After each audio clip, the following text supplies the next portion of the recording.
In the previous two lessons, we spent some time talking about the various different motivations for the westward expansion into the Americas.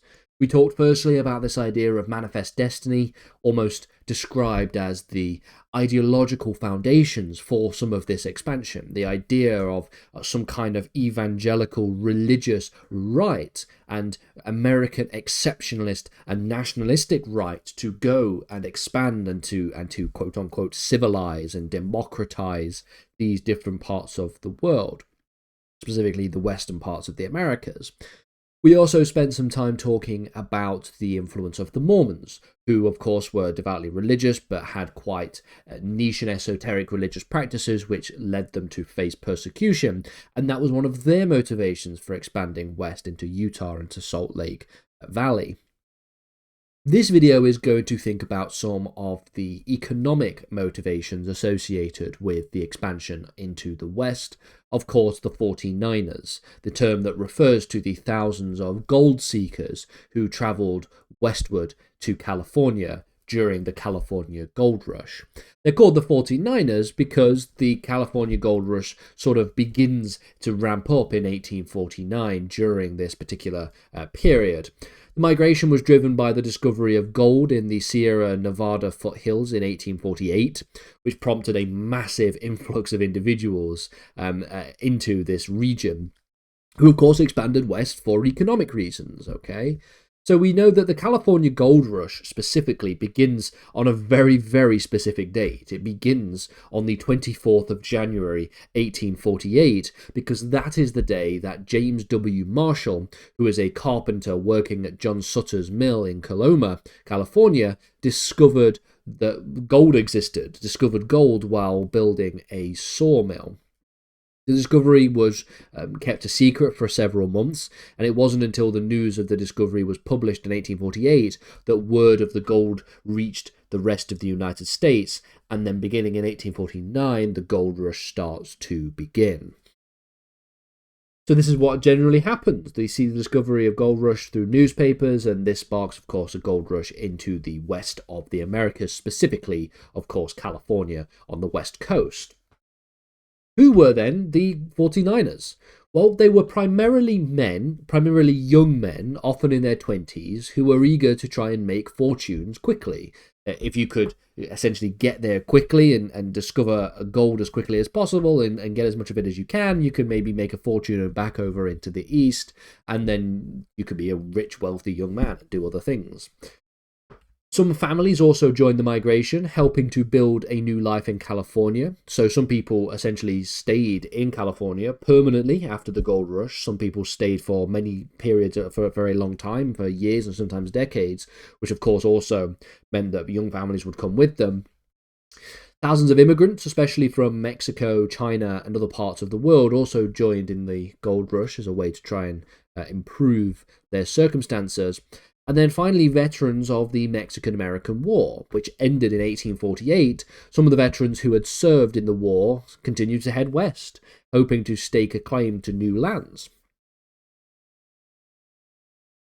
In terms of their travels, the travels to California went through a number of different routes. They traveled firstly through the overland route, which was known as the California Trail. It was essentially an extension of the Oregon Trail. This route went through Missouri, Kansas, Colorado, and Wyoming, crossing the Rocky Mountains as well as the Sierra Nevada mountains before reaching California. A very long journey. A very perilous journey, and it would take anywhere from 4 to 6 months to reach California during this time. It involved the crossing of rivers, it involved the facing of extreme weather, as well as the dealing of shortages. The landscape was often very treacherous. You have to go through the Rocky Mountains and the Sierra Nevada mountains, and there was, of course, risk of disease and injury. This is the 1840s, of course. There's no roads, there's no cars, so you have to be very, very, very careful. Another option was to do a sail, around Cape Horn at the southern tip of South America, or travel through the Panama Isthmus to reach California. Again, both of these are also they have their downsides. It was a faster route. In fact, it was actually faster to travel by sea all the way down to Cape Horn and around what is modern day Argentina, all the way up through and back up the other side. It's quicker to do it that way than to just travel across through the Rocky Mountains and the Sierra Nevada mountains. The Panama route specifically involved a dangerous and arduous overland trek through the tropical jungles of Panama. So essentially what people would do is, of course, the Panama Canal didn't exist at this point. And so you would go down to Panama and then you would sort of walk across Panama, because that was the thinnest point of the Americas. The longer voyage around Cape Horn was, again, fraught with danger from storms and rough seas, and it was an expensive way of getting to California. And which is why some people decided to instead use parts of the Mormon Trail, which was originally created by the Mormon settlers who had migrated to Utah. This was a less crowded route and more suited to wagon travel, but it didn't take you all the way, of course, to California. It only took you as far as Utah. So with this all being said then, what was the impact, the economic and the social impact of the gold rush? Once in California, the 49ers would face the challenge of actually being able to locate and to start mining for gold. The vast majority did not strike it rich, as you could probably imagine. The gold was difficult to extract. Most of it, of the easily accessible gold, was soon depleted.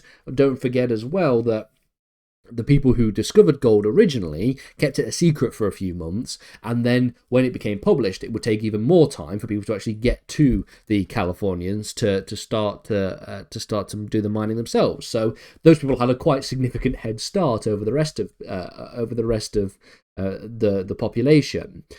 The gold rush, nevertheless, had a profound impact on the economy and society of California specifically. We can see that miners formed settlements known as camps or diggings. These were often quite crude and makeshift communities. Some of these camps eventually grew into towns and cities, such as, for example, San Francisco, which grew from a small settlement of around 200 people in 1846 to around 25,000 people by 1850, a massive influx of a population in just a few years, in just 4 years, half a decade, basically. We'd also start to see the influx and population boom, as I just mentioned. The gold rush sees the absolute explosion of the population of California. In 1848, for example, California had about 14,000 non-native residents. By 1852, that population had increased to nearly 250,000. The rapid increase would continue as the population promoted the establishment of California as its own separate state in 1850. And then, of course, there was economic effects. The gold rush stimulated the American economy by fostering new industries. So it becomes even more important and paramount at this point for people to start developing technologies towards transportation, to actually get people to the western coast. So things like wagon trains, things like railroads and steamships. Supplies such as tools, foods and clothing were also becoming a new industry. Infrastructure development. Entrepreneurs in California began selling provisions to the miners at exorbitant prices, as you can probably imagine. The gold rush, however, would have a detrimental effect, of course, on the Native American population. Indigenous peoples would face violence, displacement, and disease. And the native population in California decreased dramatically as a result. We'll get to the impact of all of this expansion on the Native Americans in a couple of lessons' time.